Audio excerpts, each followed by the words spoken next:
Moscow AP Russia urged the United States Monday to show political will to mend ties even as it ordered sweeping cuts of U.S. embassy personnel unseen since Cold War times.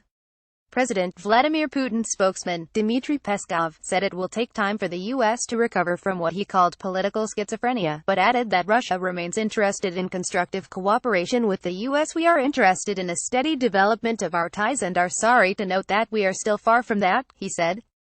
Peskov's statement followed Sunday's televised comments by Putin, who said the U.S. would have to cut 755 of its embassy and consulate staff in Russia, a massive reduction he described as a response to new U.S. sanctions.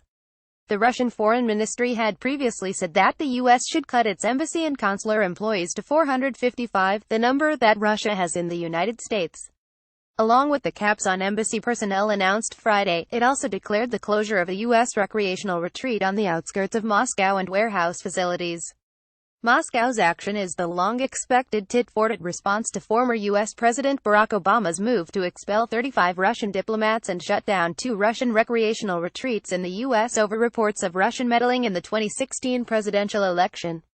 Putin had refrained from an immediate quid pro quo until now in the hope that President Donald Trump would follow on his campaign promises to improve ties with Moscow and roll back the steps taken by Obama. The Russian leader hailed his first meeting with Trump at the sidelines of the Group of 20 summit in Germany earlier this month, saying that the talks offered a model for rebuilding Russia's ties. But the congressional and FBI investigations into links between Trump's campaign and Russia have weighed heavily over the White House, derailing Moscow's hopes for an improvement in ties. The overwhelming endorsement of a new package of stiff financial sanctions that passed Congress with veto-proof numbers last week dealt a new blow to Moscow's aspirations.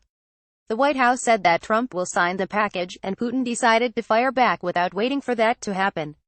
"We had hoped that the situation will somehow change, but apparently if it changes, it won't be soon," Putin said in remarks broadcast by state television late Sunday. "I thought it was the time to show that we're not going to leave it without an answer." The diplomatic personnel reductions are the harshest such move since 1986, when Moscow and Washington expelled dozens of diplomats. The U.S. State Department called Putin's move a regrettable and uncalled-for act. Putin described the cuts in the U.S. embassy and consulate personnel as painful, and said that Russia has other levers to hurt the U.S. He added, however, that he currently sees no need for further action. The State Department declined to give an exact number of American diplomats or other U.S. officials in Russia, but the figure is believed to be about 400, some of whom have families accompanying them on diplomatic passports. The vast majority of the more than 1,000 employees at the various U.S. diplomatic missions in Russia, including the embassy in Moscow and consulates in St. Petersburg, Vladivostok and Yekaterinburg, are local employees.